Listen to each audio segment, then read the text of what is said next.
थोड़ा अगर देर होता है या थोड़ा सा कुर्सी लगाने में देर हो जाता है तो कोई बुरा नहीं मानना चाहिए। और ये एक तरीके से दिल्ली का ये मदर बेंच है, ये बहुत ही इंपॉर्टेंट, यही से बाकी पैदा हुए हैं। ये बहुत ही महत्वपूर्ण जगह है और बड़ा हाई कोर्ट है। मेरे ख्याल से डिस्ट्रिक्ट कोर्ट के हिसाब से तो मुझे दुनिया में लगता नहीं कि इतना बड़ा डिस्ट्रिक्ट कोर्ट होगा कहीं, इतने जजेस, इतना वकील। तो आप लोगों का जो काम है या आप लोगों का सोच है, इसका इम्पैक्ट हर जगह होगा।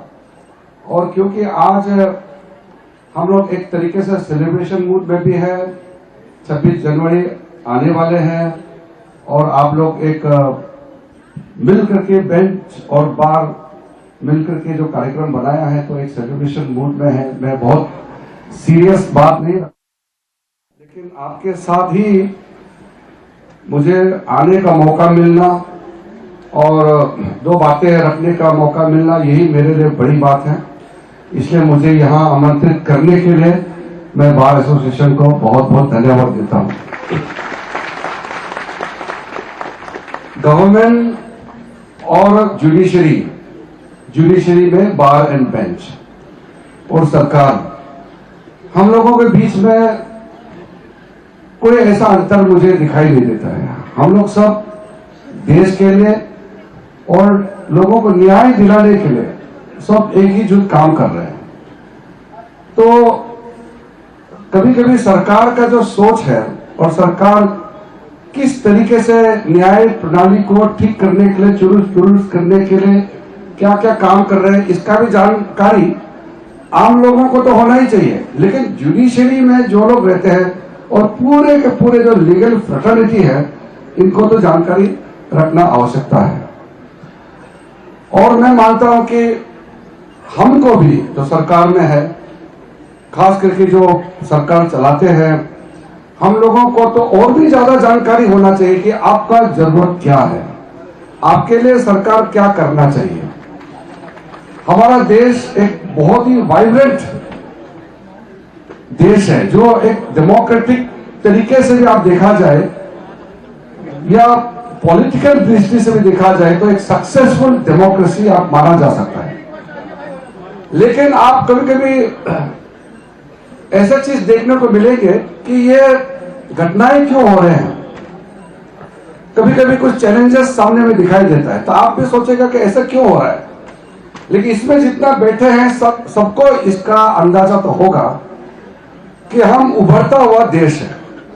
अमेरिका आज का परिस्थिति में कैसे पहुंचे हैं, अगर आप पहला 100 साल, फर्स्ट 100 years ऑफ अमेरिका's existence as a independent United States of America, जो उथल पुथल हुआ है, उस समय जुडिशरी और सरकार और ओवरऑल जो परिस्थिति बने, कभी कभी तो ऐसा लगता था या पढ़ने से पता लगता है कि देश ही टूट जाएगा, सिविल वॉर हो जाएगा फिर से।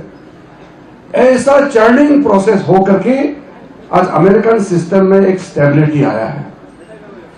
तो भारत का स्थिति तो हम डेमोक्रेसी के हिसाब से तो औपचारिक तौर पर हम 47 से आज 75 साल पूरा हुए हैं, लेकिन वैसे तो हमारा सोच और हमारा तरीका तो डेमोक्रेटिक ही रहा है।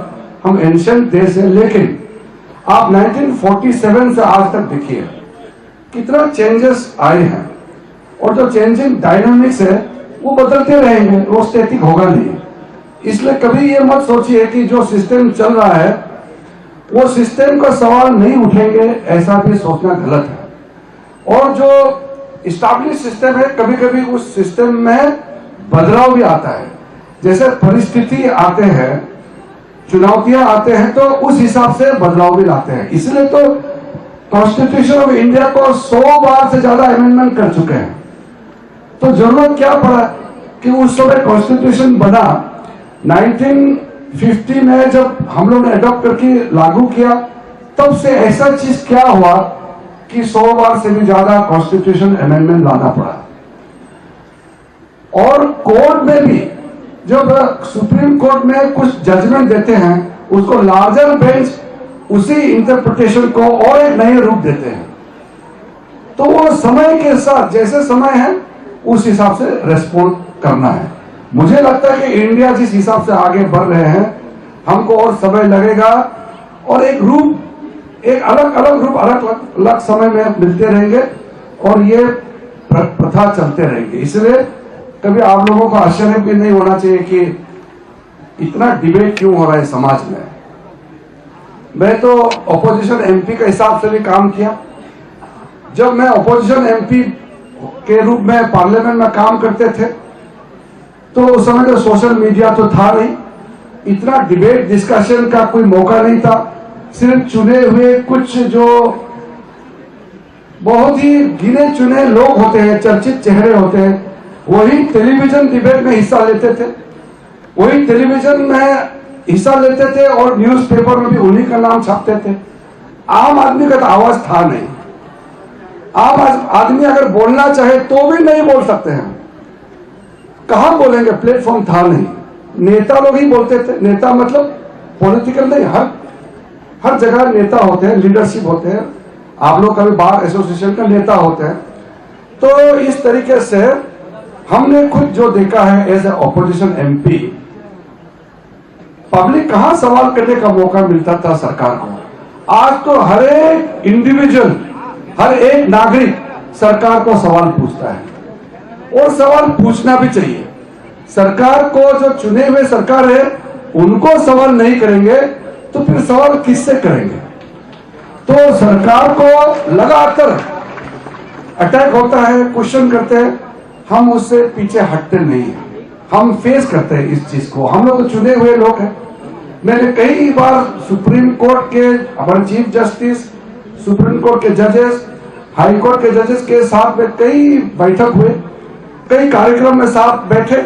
तब भी मैंने कहा अगर मैं आज लॉ एंड जस्टिस मिनिस्टर के हिसाब से काम कर रहा हूं तो अगले चुनाव में हम फिर जाएंगे। अगर हमको जनता चाहेगा तो फिर सरकार में लाएंगे, अगर नहीं चाहेंगे तो फिर हम ऑपोजिशन में बैठेंगे, फिर हम भी सरकार का सवाल करेंगे। लेकिन जज तो एक बार जज बन गए तो उनको तो चुनाव का सामना तो करना नहीं है। जजों का तो ऐसा है कि उसको पब्लिक स्क्रूटनी भी नहीं कर सकते हैं।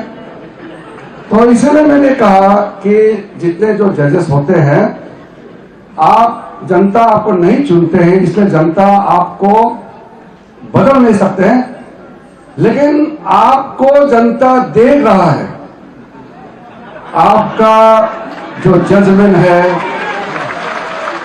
जजों का काम करने का जो तरीका है, किस तरीके से आप न्याय देते हैं, लोग देख रहे हैं और लोग देख करके असेसमेंट भी करते हैं, ओपिनियन भी बनाते हैं। सोशल मीडिया के युग में कोई किसी को आप छुपा नहीं सकते हैं। जब चीफ जस्टिस ऑफ इंडिया ने मुझे रिक्वेस्ट किया कि कुछ कदम उठाना चाहिए, सोशल मीडिया में जजेस को जो अटैक होते हैं, गालियां देती हैं, उसको कंट्रोल करने के लिए क्या तरीका है। अब जजेस जो है पब्लिक फोरम में जाकर के आर्गुमेंट तो कर नहीं सकते हैं, लिमिटेशन है अपने। तो सरकार को रिक्वेस्ट किया कि कुछ ऐसा ठोस कदम उठाइए जो जजेस के ऊपर में अगर कोई सोशल मीडिया या किसी भी प्लेटफॉर्म में इंसल्ट करते हैं या कुछ गलत तरीके से बयानबाजी करते हैं तो उसको कुछ कंट्रोल करने का मैकेनिज्म ढूंढना चाहिए। उस सजेशन को मैंने रखा और सोचा भी है कि क्या करना चाहिए। लेकिन दूसरी तरफ अगर जजेस के ऊपर में कुछ इस तरीके से व्यवहार दिखता है जो सही नहीं है तो कंटेम्प्ट प्रोसीडिंग्स का भी व्यवस्था तो बनाया हुआ है। लेकिन जब मास स्केल में लोग कमेंट्स पास करते हैं, लोग बयानबाजी करते हैं, तो फिर उसको क्या आप कर सकते हैं, कौन सा कार्रवाई कर सकते हैं। तो ये चीज है। तो हम लोग भी आजकल रेगुलर डेली बेसिस में public scrutiny plus public criticism face तो कर रहा है, अब जजेस भी कर रहे हैं। इसलिए आपको देखने को मिलेंगे कि जजेस भी आजकल थोड़ा सा केयरफुल होते हैं, क्योंकि कुछ ऐसा जजमेंट दे देगा, अगर उसका रिएक्शन बहुत भारी रिएक्शन होगा समाज में, तो जज भी तो इंसान ही तो है, तो उसको भी तो असर पड़ेगा। इसलिए इसका प्रभाव डायरेक्टली होता है। तो इसलिए मैं आप जितना हमारे यहाँ जुडिशियल हो या हमारा बार के जो लीगल फ्रेटर्निटी से जितना आए हैं, मैं आपको दो चीजें बताना चाहता हूं। एक तो हमारा प्राथमिकता है कि भारत में अगर लोकतंत्र मजबूत से सिर्फ जीवित ही नहीं, मजबूती से आगे चलना है, तो robust and independent judiciary is a must. Judiciary का इंडिपेंडेंस को अगर डाइल्यूट करेंगे और जुडिशरी का अथॉरिटी या जुडिशरी का जो ऑर्डर डिग्निटी को कमजोर करेंगे, तो डेमोक्रेसी सक्सेस नहीं हो सकते हैं। दूसरा, उस प्रणाली को बचाए रखने के लिए जितना हमारा लॉयर्स है, उनको मैं कहना चाहता हूं कि आपका अच्छा जुडिशरी बनाने में सबसे प्रथम सबसे अहम भूमिका लॉयर का ही होता है। अच्छा बार, अच्छा आपका जो बार एसोसिएशन, बार काउंसिल होते हैं, अगर ये आप चुरुस दुरुस होगा, उससे इंडियन जुडिशरी को मजबूती देने में बहुत बल मिलेगा। इसलिए एज ए गवर्नमेंट हमारा तो जो दायित्व है वो तो हम करना ही है, लेकिन आपका दायित्व तो किसी भी तरीके से कम नहीं आंका जा सकता है। कोविड के बाद जो परिस्थिति बनी है, स्पेशली जो यंग एंड बडिंग लॉयर्स का जो डिफिकल्टीज है, मैंने काफी सुना है, काफी लोगों से बात भी किया है। They were literally struggling to survive, forget about the other bigger issues, mere survival became issues for some of the budding young lawyers। ये हमारे लिए बहुत चिंता का बात था। हमने उस समय सुप्रीम कोर्ट के जजेस से भी बात किया, हाई कोर्ट के जजेस से भी बात किया, किसी भी तरह से कोर्ट का काम नहीं रुकना चाहिए। इसलिए आपने देखा होगा in the peak of pandemic दुनिया ठप हो गए थे, Indian judiciary was running, kicking and very much alive. उससे पहले जो हमने 2014-15 के बाद जो ई कोर्ट्स में जितने भी काम हुए, मैं ज्यादा डिटेल्स में यहां कहना नहीं चाहूंगा। जो सुप्रीम कोर्ट के जो ई कमिटी और मेरे जस्टिस डिपार्टमेंट के बीच में जो तालमेल के साथ काम कर रहा है, डिजिटाइजेशन का, ऑनलाइन वीडियो कॉन्फ्रेंसिंग, जितने भी हम पूरे ब्रॉडबैंड फैसिलिटी दे करके देश भर में सुप्रीम कोर्ट से लेकर के लॉ जुडिशरी तक जो टेक्नोलॉजी का समाधान हमने दिया है, उसी का नतीजा है कि पेंडेमिक के समय में इंडिया का Supreme Court emerge as a global leader. कितना लाखों केसेस का इन्होंने हियरिंग किया और डिस्पोज भी किया, और हाई कोर्ट्स और लोअर कोर्ट्स में तो इसका संख्या करोड़ों में है। इसलिए जो इंडियन जुडिशरी ने जो चैलेंजेस हाथ में लिया, इतना अच्छा काम हुआ है। और कभी आप जस्टिस डिपार्टमेंट के वेबसाइट में जरूर जाइए। अभी जो सीजीआई जस्टिस धनंजय चंद्रचूड़ साहब मुझे बार बार कहते हैं कि उनको कुछ भी रेफर करना होता है तो डिपार्टमेंट ऑफ जस्टिस का वेबसाइट में जाता है, सारा इंफॉर्मेशन वहीं पे मिलेगा आपको। लीगल इंफॉर्मेशन से लेकर के बाकी चीजें, जो केसेस कैसे चल रहा है वकीलों के लिए, जजेस के लिए, anybody can go to the website of the department of justice to get access to any information you require. तो ये जो हमने जो किया है, ताकि ऐसा नहीं लगना चाहिए कि आम आदमी और सरकार में कोई तालमेल ही नहीं है। तो मैं जब इलाहाबाद हाई कोर्ट में नई बिल्डिंग उद्घाटन के लिए गए थे, तो उस समय चीफ जस्टिस एन.वी. रमन्ना साहब हम साथ में थे, हमारे साथ में राष्ट्रपति, भारत के राष्ट्रपति कोविंद साहब मुख्य अतिथि के रूप में आए थे। तो मैंने वहां राष्ट्रपति जी के सामने में, चीफ जस्टिस के सामने में, और उत्तर प्रदेश का गवर्नर, चीफ मिनिस्टर, सारे लोग थे।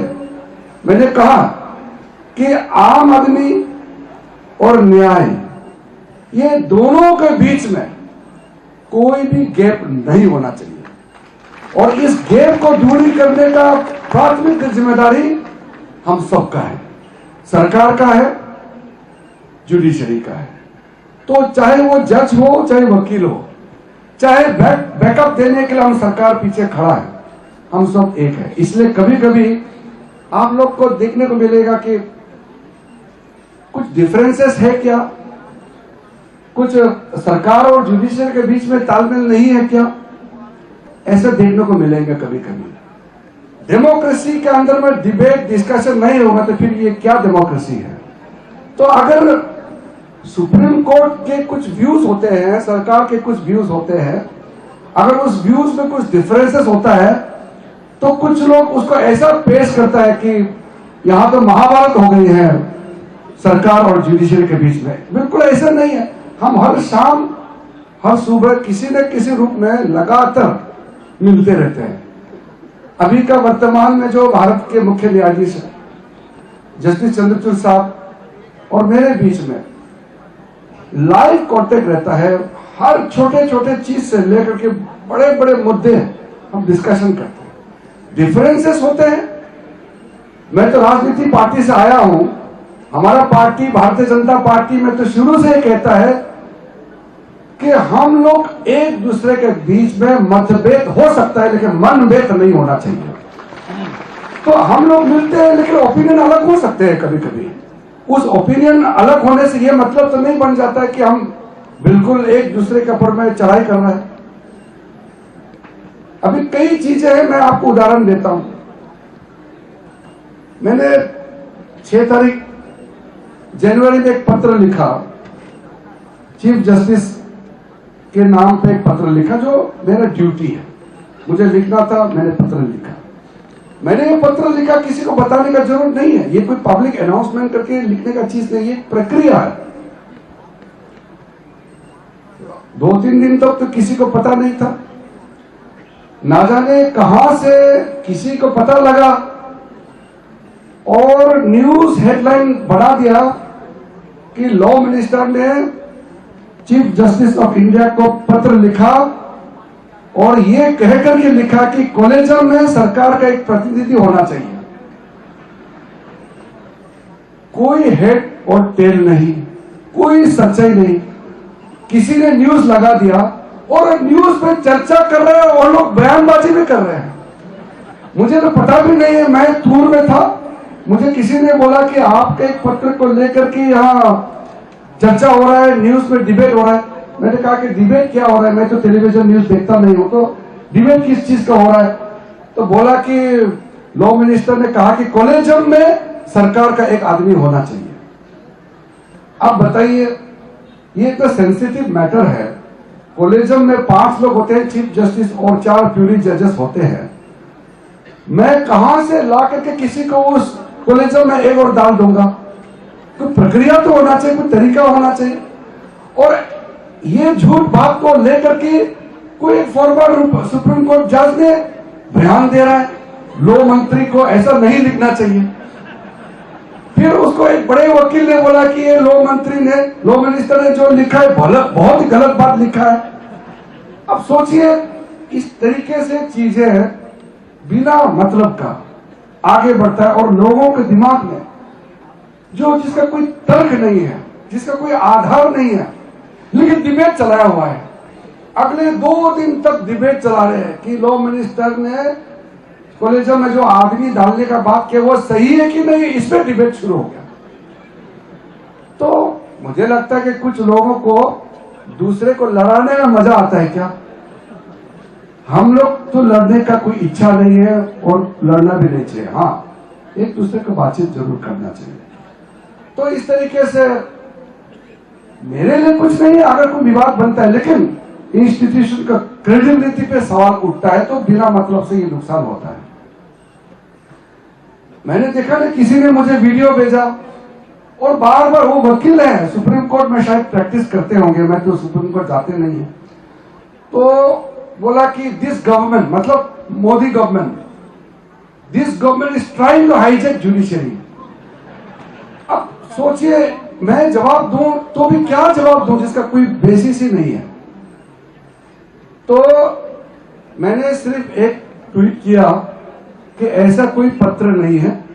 जो मैंने पत्र लिखा है वो 2015 में कॉन्स्टिट्यूशन बेंच 5 मेंबर जज का कॉन्स्टिट्यूशन बेंच का एक निर्देशन था, डायरेक्शन था। उस डायरेक्शन में 5 चीजें बताए गए थे। उस 5 चीजों में से हमने पिकअप किया और उसी को ही मैंने कॉलेजियम को भेजा, चीफ जस्टिस के नाम पत्र लिखा कि ये आपके सुप्रीम कोर्ट कॉन्स्टिट्यूशन बेंच का डायरेक्शन है, इसको आगे बढ़ाना चाहिए। मैंने पत्र लिखा। अब इसमें अगर मैं पत्र नहीं लिखता तो फिर मुझे कहेंगे कि लॉ मिनिस्टर जो है वो सुप्रीम कोर्ट का ऑर्डर को फॉलो नहीं कर रहे हैं, और लेटर लिखता है तो बोलता है क्यों लिखा है, तो करो तो क्या करो। नहीं करने से भी आप बोलेंगे, करने से भी बोलता है। तो मेरा सिर्फ इतना कहना है कि बिना मतलब का डिबेट डिस्कशन नहीं होना चाहिए। डिबेट डिस्कशन जो है किसी तर्क पे होना चाहिए, इसका एक बेसिस होना चाहिए। तो इसलिए मैं आपको इसलिए बता रहा हूं क्योंकि एज ए लॉयर, स्पेशली जो लीगल फ्रेटर्निटी जितने लोग आए हैं, तो आपको तो थोड़ा सा इंटरेस्ट होगा कि ये चीज है क्या। मैं आपको कहना चाहता हूं, जिस दिन से मैं इस देश का कानून मंत्री बना, एक भी ऐसा कदम नहीं उठाया जो जुडिशरी को नुकसान हो और संविधान का खिलाफ हो। एक कदम हमने नहीं उठाया। हम पूरा कॉन्स्टिट्यूशन का स्पिरिट और लेटर दोनों का मानते हैं, और ये हमारा काम करने का आधार है। उसी संविधान को नमन करके मोदी जी ने अपना पहला कार्य शुरू किया, और उन्होंने कहा कि यही हमारा किताब है, सबसे पवित्र किताब है, और इसी किताब, इसी संविधान से हमको देश चलाना है। तो इसलिए कभी कभी राजनीति में गलत चीजें आ जाते हैं, तो आप लोग इस पे कोई इन्फ्लुएंस नहीं हो जाना चाहिए। आपका अपना ओपिनियन बोलने का राइट है। यहां जितने बैठे हैं, आप 18 साल से सब ऊपर है, सबका वोटिंग राइट है। किसी न किसी पार्टी को आप वोट देंगे, आपका अपना मत होता है, अपना ओपिनियन होता है, होना ही चाहिए। लेकिन किसी चीज का अगर किसी को विरोध करता है तो उसका एक बेसिस होना चाहिए। तो इसलिए मेरे तरफ से मैंने सुप्रीम कोर्ट, हाई कोर्ट के हमारे यहाँ ऑनरेबल जजेस बैठे हुए हैं, हम लोग के बीच में कोई प्रॉब्लम नहीं है, और भारत देश इसी तरीके से आगे चलेंगे। मैं आपको आश्वासन देता हूं कि इस देश में ऐसा हम माहौल बनाने में सरकार बिल्कुल आगे बढ़ के काम करेंगे, जहां हमारा लॉयर्स, पर्टिकुलरली जो यंग लॉयर्स है, आगे जाकर के आपका करियर, आपका प्रैक्टिसिंग करियर जो है सक्सेसफुल होगा, फ्लोरिशिंग होगा, आपको अपना प्रोफेशन पे गर्व होगा। ऐसा माहौल बनाने में जो भी काम सरकार की तरफ से हमारी ओर से करना होगा, हम जरूर करेंगे। इस तरह का गैदरिंग में बोलने का बहुत कुछ होता है, लेकिन मुझे इससे ज्यादा नहीं बोलना है, क्योंकि ओकेजन में आपके बीच में शेयर करने के लिए मैं आया हूं, और मुझे इसलिए निकलना है क्योंकि आगे कार्यक्रम तय है मेरा। लेकिन आज हमारे जो सीनियर जजेस और बाकी जो आपको अपना बात शेयर करेंगे, आप आगे कार्यक्रम के लिए मैं आपको शुभकामनाएं देता हूं। दिल्ली बार एसोसिएशन और बार काउंसिल और सदस्य को मैं आश्वासन देता हूं, मेरे ऑफिस, मेरे तरफ से आप लोगों के लिए हमेशा जो भी संभव मदद होगा हम देते रहेंगे, और दिल्ली हाई कोर्ट को भी एश्योर करता हूं